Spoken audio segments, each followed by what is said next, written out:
لا حول ولا قوة إلا بالله العلي العظيم. أعوذ بالله من الشيطان الرجيم.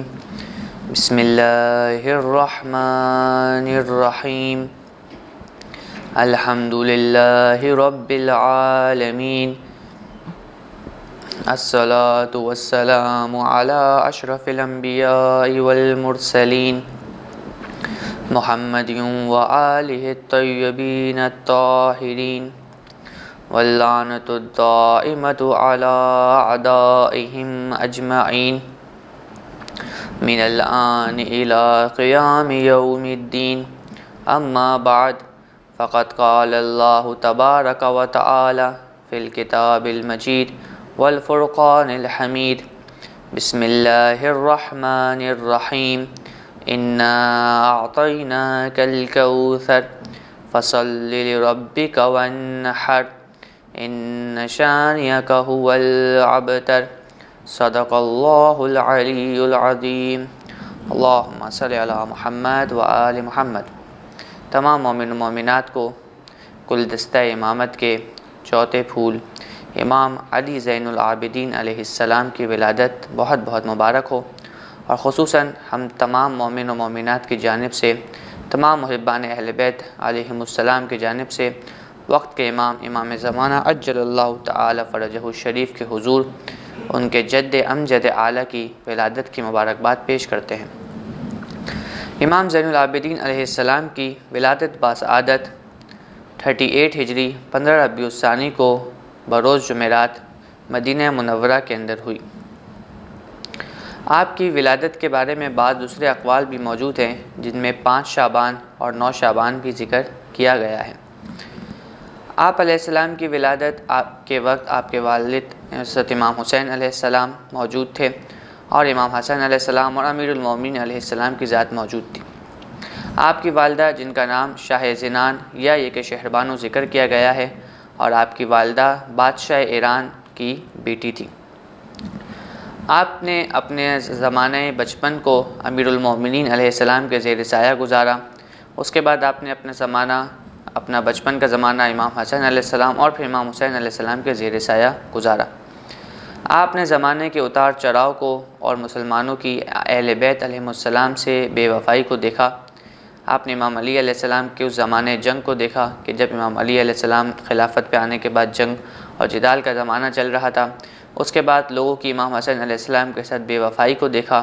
اور پھر بالآخر آپ نے امام حسین علیہ السلام کے ساتھ کربلا کے اس المناک حادثے کو دیکھا کہ جس کے بعد اب ظلم کی اہل بیت علیہم السلام کے اوپر کوئی اور گنجائش باقی نہ رہی تھی۔ در حقیقت آپ نے ان تمام مظالم اور ان تمام حادثات کو اپنی آنکھوں سے دیکھا اور اس کے چشمدید گواہ رہے، اور ان تمام مصائب میں آپ ساتھ شریک رہے، اور اس کے بعد بھی آپ نے کربلا سے لے کے کوفہ اور کوفہ سے لے کے شام تک کہ جتنے بھی مصائب تھے ان سب کو برداشت کیا، اور وہ بھی اپنے گھر کی حرم اور اپنے گھر کی خواتین کے ساتھ۔ اگرچہ امام علی علیہ السلام کے اوپر بھی مصائب آئے،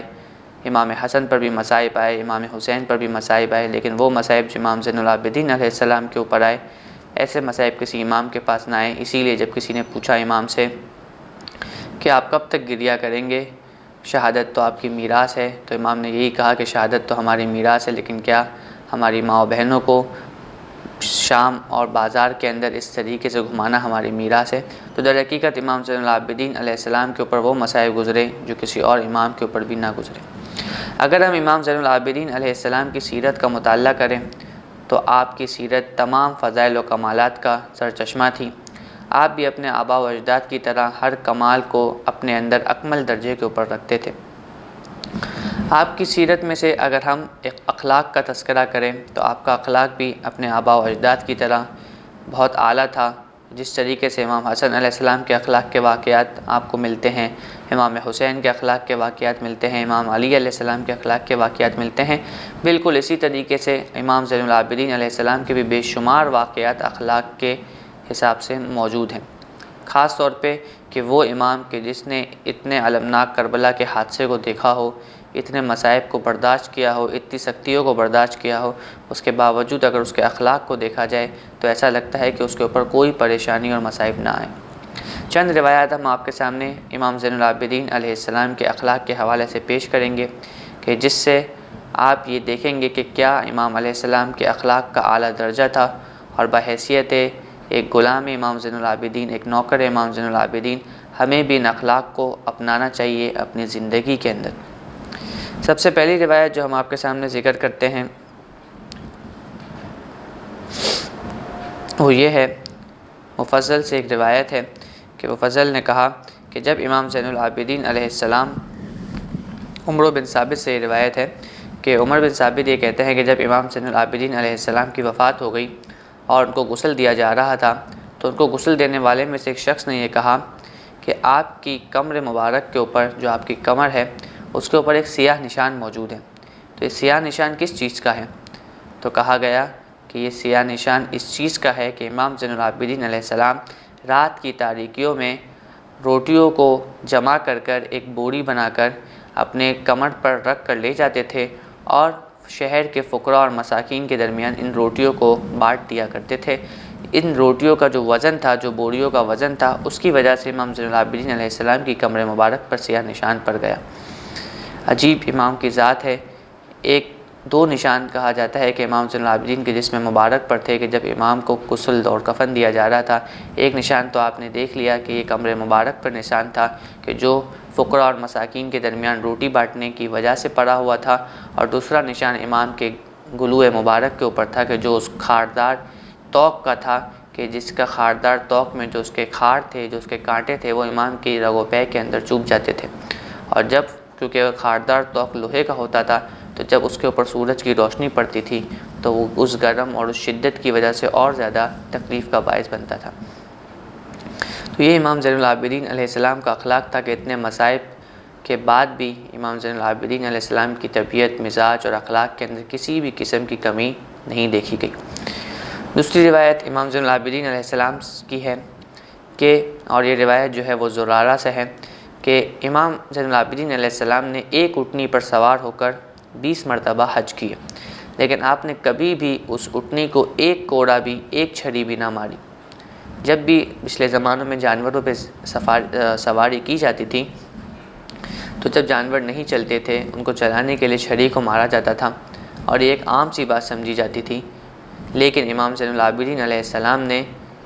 جس اونٹنی کے اوپر 20 مرتبہ حج کیا، اس اونٹنی کو ایک دفعہ بھی کوڑا نہیں مارا، ایک دفعہ بھی چھڑی نہیں ماری۔ لیکن افسوس کہ بہرحال یہ ولادت کی مناسبت سے ہے، لیکن کیا کریں کہ امام زین العابدین علیہ السلام کی ذات ہی وہ ذات ہے کہ جن کے فضائل کے ذکر کے ساتھ ساتھ ان کے مصائب کا ذکر بھی آ جاتا ہے، کہ وہ زین العابدین علیہ السلام کے جس نے اپنی اونٹنی کو بھی ایک دفعہ چھڑی نہیں ماری، لیکن اس زین العابدین علیہ السلام، اس محمد اور آل محمد کے فرزند کے ساتھ اس امت نے کیا کیا کہ کربلا سے کوفہ اور کوفہ سے شام ہر وقت راستے کے اندر اس زین العابدین کے اوپر کوڑے برسائے جاتے تھے۔ اس کے بعد آخری روایت کہ جو امام زین العابدین علیہ السلام کے اخلاق کے حوالے سے ہیں اور بہت اہم روایت ہے، خصوصاً والدین کے احترام کے بارے میں، اور یہ روایت بھی زرارہ سے ہے کہ زرارہ یہ کہتے ہیں کہ میں نے امام سجاد علیہ السلام سے پوچھا کہ کسی نے امام سجاد علیہ السلام سے پوچھا کہ آپ لوگوں میں سے سب سے زیادہ نیک اور برگزیدہ ہیں، لیکن اس کے باوجود آپ ایک برتن میں، ایک ظرف میں اپنی والدہ کے ساتھ کھانا تناول نہیں کرتے، جبکہ آپ کی والدہ چاہتی ہیں کہ آپ اسی برتن میں میرے ساتھ کھانا تناول کریں۔ ماں کی خواہش ہوتی ہے کہ بیٹا اس کے ساتھ کھانا کھائے، اس کے برتن میں کھانا کھائے، تو آپ کیوں نہیں کھانا کھاتے؟ تو دیکھیے امام کا جملہ سنیے گا۔ امام زین العابدین علیہ السلام نے کہا کہ میں یہ نہیں چاہتا کہ جس لقمے کو میں اٹھاؤں اور میری ماں کی نظر اس کے اوپر سبقت لے جا چکی ہو، اور میں اپنی ماں کی نظر اس لقمے کی طرف ہو، لیکن میں اس لقمے کو اٹھا لوں اور کھا لوں۔ میرا اخلاق اور میری طبیعت اور میرا احترام اپنی والدہ کے بارے میں یہ گوارا نہیں کرتا۔ دیکھا آپ نے کس حد تک امام زین العابدین علیہ السلام اپنی والدہ کے احترام میں حساس تھے، کتنے زیادہ محتاط تھے کہ اگرچہ کوئی گستاخی نہیں ہوگی، کیونکہ انسان کو نہیں پتہ کہ کسی شخص کی نظر گئی ہے اس لقمے کی طرف یا نہیں گئی ہے، لیکن اس کے باوجود اگر ایسا ہو جائے کہ اگر میری والدہ کی نظر کسی لقمے کی طرف پڑ جائے اور مجھے نہیں معلوم ہو اور میں اس لقمے کو اٹھا کے کھا لوں، تو یہ ایک غلط بات ہے، اور یہ میرا اخلاق اور میری طبیعت اس چیز کو گوارا نہیں کرتی۔ تو ہمیں بھی چاہیے کہ ہم اپنے والدین کا جتنا ہو سکے اگرچہ وہ بوڑھے ہو جائیں، ضعیف ہو جائیں، لیکن اس کے باوجود ان کا حد درجہ جو ہے وہ احترام کیا جائے اور کسی بھی قسم کی گستاخی اپنے والدین کے سلسلے میں نہ کی جائے۔ اس کے بعد ہم آگے چلیں تو امام زین العابدین علیہ السلام کی عبادت کا تذکرہ کرتے ہیں، اور آپ سب کے لیے واضح ہے کہ کسی چیز کے کہنے کی ضرورت نہیں، کیونکہ امام زین العابدین کا لقب بھی زین العابدین ہے، یعنی عبادت کرنے والوں کی زینت، عبادت کرنے والوں کی خوبصورتی، تو آپ کو کسی تعارف کی گنجائش نہیں۔ لیکن اس کے باوجود ہم کچھ روایات آپ کے سامنے تذکرہ کرتے ہیں کہ جس سے ہمیں پتہ چلے گا کہ امام زین العابدین علیہ السلام کی بھی عبادت اپنے آباء و اجداد کی عبادت کی طرح تھی۔ آپ بھی دن اور رات میں 1000 رکعت نماز پڑھا کرتے تھے، دعا و مناجات کیا کرتے تھے، اور آپ کی دعا و مناجات کو جمع کر کے ایک کتاب بھی ہمارے پاس موجود ہے جس کو صحیفہ سجادیہ یا صحیفہ کاملہ کہا جاتا ہے، اور کچھ لوگوں کے مطابق، کچھ علماء کے مطابق اسے زبور آل محمد بھی کہا جاتا ہے۔ در حقیقت یہ وہ کتاب ہے کہ جس کے اندر صرف دعا اور مناجات نہیں بلکہ ہر موضوع کے اوپر، چاہے وہ عقائد کا موضوع ہو یا فروعات دین کا یا اخلاق کا موضوع ہو، اس موضوع کے بارے میں جو مطالب ہیں اور جو معنی ہیں وہ آپ کو ان دعاؤں کے اندر مناجات کے ساتھ مل جائیں گے۔ در حقیقت امام زین العابدین اسلام نے صرف دعا نہیں بلکہ اس دعا کے ذریعے تبلیغ بھی کی ہے۔ اس کے علاوہ بہت ساری مناجات امام کی ذکر کی گئی ہیں، اور ایک روایت یہ ذکر کی گئی ہے کہ جب امام علیہ السلام نماز کے لیے تیاری کرتے تھے تو آپ کے اوپر ایک لرزہ طاری ہو جاتا تھا۔ تو کسی نے پوچھا کہ آپ علیہ السلام کے اوپر لرزہ کیوں طاری ہوتا ہے، آپ کیوں جو ہے وہ اس طریقے سے لرزہ آپ کے اوپر طاری ہو جاتا ہے اور ایسا لگتا ہے کہ آپ جو ہے وہ بہت زیادہ جو ہے وہ کسی کی ہیبت میں آ گئے ہیں؟ تو کہا امام زین العابدین علیہ السلام نے، وائے ہو تم پر، کیا تم نہیں جانتے کہ میں کس کے سامنے کھڑا ہونے جا رہا ہوں، میں کس کے پاس جو ہے وہ کھڑا ہونے جا رہا ہوں اور کس سے راز و نیاز کرنے جا رہا ہوں؟ آپ نے دیکھا ہوگا کہ جب کسی بڑے شخص کی طرف سے دعوت دی جاتی ہے، کسی بادشاہ کی طرف سے، کسی وزیر کی طرف سے دعوت دی جاتی ہے، تو جب انسان، ایک عام انسان اس کے پاس جاتا ہے تو بہت ڈرا ہوا ہوتا ہے کہ کہیں کوئی گستاخی نہ ہو جائے، کہیں کوئی غلطی نہ ہو جائے، اس کے احترام میں کوئی کمی پیش نہ آ جائے۔ تو امام زین العابدین اسلام اسی چیز کو سمجھا رہے ہیں کہ وہ تو پھر ایک دنیاوی بادشاہ ہے، وہ تو ایک دنیاوی وزیر ہے، لیکن جب تم نماز پڑھنے کے لیے جا رہے ہوتے ہو تو کس کے سامنے جا رہے ہوتے ہو؟ اس کے سامنے جا رہے ہوتے ہو جو خالق مطلق ہے، جو بادشاہ مطلق ہے، کہ جس کی وجہ سے ہی لوگوں کو بادشاہت ملتی ہے۔ اس کے سامنے آپ جب جا رہے ہیں تو بغیر کسی احترام کے جائیں، بغیر کسی خشوع اور خضوع کے جائیں، نہیں، بلکہ اس کے سامنے سراپا احترام کے ساتھ، اور جتنا ہو سکے اس کے سامنے تقدیس اور احترام اور تسلیم کے ساتھ جانا چاہیے۔ اس کے علاوہ ایک اور روایت جو امام جعفر صادق علیہ السلام سے ہے کہ جو امام زین العابدین علیہ السلام کے لقب زین العابدین کے حوالے سے ہے کہ امام کا لقب زین العابدین کیوں پڑا، کہ امام جعفر صادق علیہ السلام رسول اللہ صلی اللہ علیہ وآلہ وسلم سے ارشاد فرمایا رسول نے کہ جب قیامت کا دن ہوگا تو ایک منادی ندا دے گا کہ این زین العابدین، کہ زین العابدین کہاں ہیں؟ تو اس وقت میں دیکھ رہا ہوں گویا کہ میرے بیٹے علی ابن الحسین ابن علی ابن ابی طالب علیہ السلام صفوں کو چیرتے ہوئے اور صفوں کے درمیان سے آتے ہوئے نظر آ رہے ہیں۔ تو حقیقت جو یہ لقب ہے زین العابدین، یہ رسول اللہ صلی اللہ علیہ وآلہ وسلم کے اس حدیث کے مطابق امام علی ابن الحسین علیہ السلام کا لقب ہے۔ اور ایک اور واقعہ بھی موجود ہے اس لقب کے حوالے سے کہ جو آپ لوگوں نے سنا ہوا ہوگا کہ جو شیطان ایک سانپ بن کر آیا تھا اور امام جب نماز پڑھ رہے تھے تو امام کو ان کی نماز سے ان کی توجہ ہٹانا چاہتا تھا، لیکن وہ اپنے کام میں کامیاب نہیں ہوا، اور اس وقت کچھ بعض کے مطابق شیطان نے یا بعض کے مطابق منادی نے ندا دی کہ انت زین العابدین، کہ یہ زین العابدین ہے۔ اس کے بعد ایک واقعے کی طرف ہم آپ کی نظر کرانا چاہتے ہیں۔ آپ سب نے نام سنا ہوگا فرزدق نامی ایک شاعر کا کہ جس نے امام زین العابدین علیہ السلام کی شان میں اور اہل بیت علیہ السلام کی شان میں بہت سارے قصیدے پڑھے ہیں۔ واقعہ یوں ہے کہ حشام بن عبد الملک جب اپنی تخت حکومت کے اوپر قابض ہوا، آ کر بیٹھا تو پہلی مرتبہ حج کرنے کے لیے، طواف کرنے کے لیے خانہ کعبہ کی طرف اس نے رخ کیا، اور جب وہ طواف کے لیے آیا اور طواف کے بعد وہ چاہتا تھا کہ وہ حجر اسود کو بوسہ لے، تو بہت زیادہ رش ہونے کی وجہ سے، ہجوم ہونے کی وجہ سے وہ حجر اسود تک نہیں پہنچ سکا۔ تو اس نے زمزم کے پاس اپنے خیمے کو لگایا اور وہاں جا کر ممبر لگا کر بیٹھ گیا۔ تو کیا دیکھتا ہے کہ ایک شخص جو ہے وہ آ رہا ہے اور امام زین العابدین علیہ السلام آ رہے ہیں اور مجمع میں خود جگہ بنتی ہوئی جا رہی ہے اور لوگ ان کو راستہ دے رہے ہیں، اور وہ پہنچے اور جا کر حجر اسود کو چوم لیا۔ تو وہاں پر ایک شامی کھڑا ہوا تھا، وہ بڑے حیرت سے کہہ رہا تھا کہ یہ شخص کون ہے، کہ تم تو بادشاہ ہو، اس کے باوجود تمہیں نہیں موقع ملا، لیکن یہ شخص آیا اور بظاہر یہ عام سے کپڑے پہنا ہوا ہے، لیکن لوگوں نے اس کو جگہ بنا دی اور جا کر یہ حجر اسود کو آرام سے چوم لیا۔ تو اگرچہ ہشام بن عبد الملک جانتا تھا کہ یہ شخص کون ہے،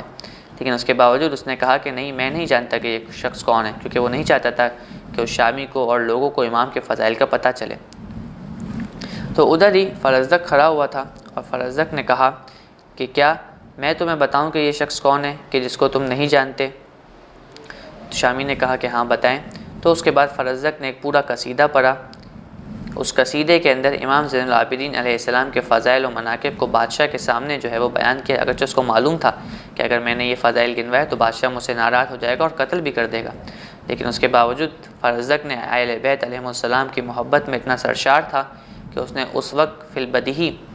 امام زین العابدین علیہ السلام کے شان میں پوری ایک منقبت لکھی جو اچھے خاصے اشعار کے اوپر منحصر ہیں۔ ہم آپ کے سامنے اس میں سے چند اشعار کا ترجمہ پیش کریں گے کہ جس سے آپ کو فرزدق کی معرفت کا بھی اندازہ ہوگا اور امام زین العابدین علیہ السلام کی فضیلت کا اور ان کے کمالات کا بھی اندازہ ہوگا۔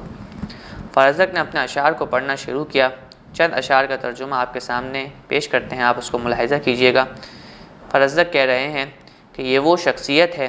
جن کے نشان قدم کو بھی وادی بطحا یعنی وادی مکہ پہچانتے ہیں،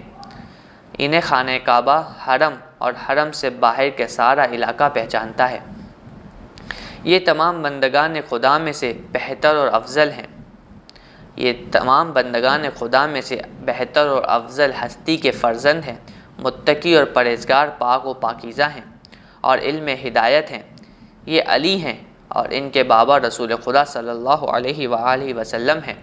کہ جن کے نور سے امت تاریکیوں میں ہدایت کو حاصل کرتی ہے۔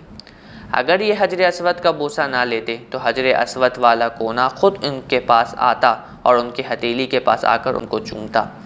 اگر تم ان کو نہیں پہچانتے تو جان لو یہ فرزند فاطمہ ہیں،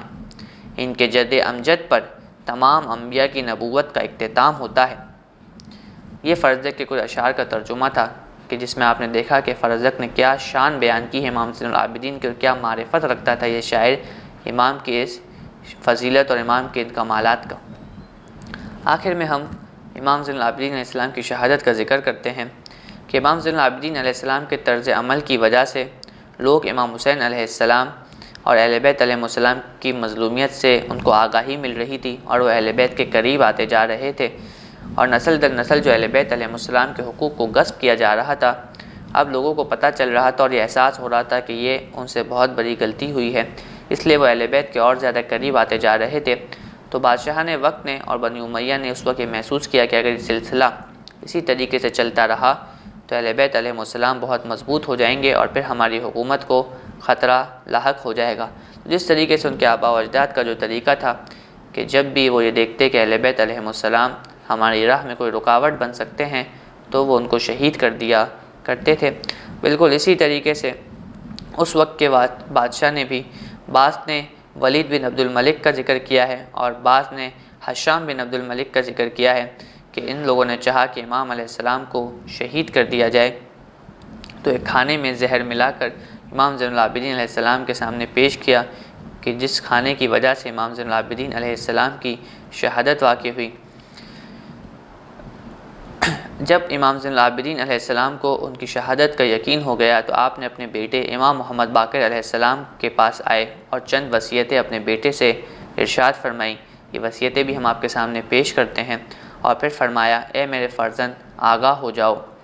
کہ میں عنقریب تم سے جدا ہونے والا ہوں اور موت قریب ہے، اور ولید جو میرے ساتھ کرنا چاہتا تھا اس نے کر دیا۔ امام محمد باقر علیہ السلام نے فرمایا کہ میرے بابا نے مجھے اپنے سینے سے لگایا اور فرمایا، اے میرے فرزند، میں تمہیں وہ وصیتیں کرنا چاہتا ہوں جو میرے بابا نے مجھے اس وقت کی تھی کہ جب ان کی وفات کا وقت قریب آ گیا تھا۔ امام نے کچھ وصیتیں ارشاد فرمائی کہ جن میں یہ وصیت تھی کہ اے بیٹا، خبردار کسی ایسے پر ظلم نہ کرنا کہ جس کا خدا کے علاوہ کوئی مددگار نہ ہو۔ در حقیقت یہ اسی وصیت کی طرح ہے کہ جو امیر المومنین علیہ السلام نے اپنی شہادت کے وقت امام حسن اور امام حسین علیہ السلام کو کی تھی کہ جو آپ اکثر اوقات رمضان کے اندر مجالس کے اندر، دروس کے اندر سنا کرتے ہیں۔ کہا کہ اس شخص پر ظلم نہ کرنا کہ جس کا خدا کے علاوہ کوئی اور مددگار نہ ہو۔ وصیت کرنے کے بعد آپ نے 3 مرتبہ امام زین العابدین علیہ السلام پر جب غشی طاری ہوئی، اس کے بعد جب آپ نے آنکھ کھولی 3 مرتبہ، تو اس کے بعد آپ نے سورہ واقعہ کی آیت کی تلاوت کی کہ اذا وقعت الواقعہ اذا فتحنا لک فتحا مبینا۔ پھر فرمایا تمام تعریف اس معبود کے لیے کہ جس نے ہم سب سے کیا ہوا وعدہ سچ کر دکھایا اور ہمیں زمین کا وارث قرار دیا، کہ در حقیقت یہ اس قرآن کی آیت کی طرف اشارہ ہے کہ جس کے اندر خدا نے کہا ہے کہ ہم عنقریب ان کو زمین کا وارث بنا دیں گے، کہ جو زمین میں ضعیف کر دیے گئے تھے، وارث قرار دیا۔ ہم بہشت میں جس مکان میں چاہیں رہیں، اچھے عمل کرنے والوں کا اجر کتنا ہی اچھا ہے۔ اس کے بعد امام زین العابدین علیہ السلام کی روح ان کے جسم اقدس سے پرواز کر گئی، اور امام زین العابدین علیہ السلام تمام مصائب کو برداشت کرتے ہوئے کہ جو انہوں نے اپنی ولادت سے دیکھنا شروع کیے تھے، بالآخر ان تمام مصائب کا ان کی ذات پر اختتام ہوا، اور آپ 25 محرم 94 ہجری کو اس عالم دنیا اور اس فانی دنیا سے خروج کر گئے، اور عالم باقی کی طرف، اور عالم باقی اور وہ عالم کے جو ہمیشہ باقی رہنے والا ہے اس کی طرف کوچ کر گئے۔ خداوند متعال سے یہ دعا ہے کہ خدا ہمیں امام علی ابن الحسین ابن علی ابن ابی طالب علیہ السلام کی ولادت بامبارک اور ان کے نام کی وجہ سے ہمارے تمام اعمال کو قبول فرمائے، ہماری تمام مشکلات کو حل کرے، اور جو مومن و مومنات جس قسم کی بھی مشکلات کا شکار ہیں ان تمام مومن و مومنات کی ان مشکلات کا حل فرمائے، اور جلد از جلد امام زمانہ عجل اللہ تعالی فرجہ الشریف کا ظہور جلد از جلد فرمائے، اور ہمیں ان کے اعوان و انصار میں شامل فرمائے۔ والحمد للہ رب العالمین۔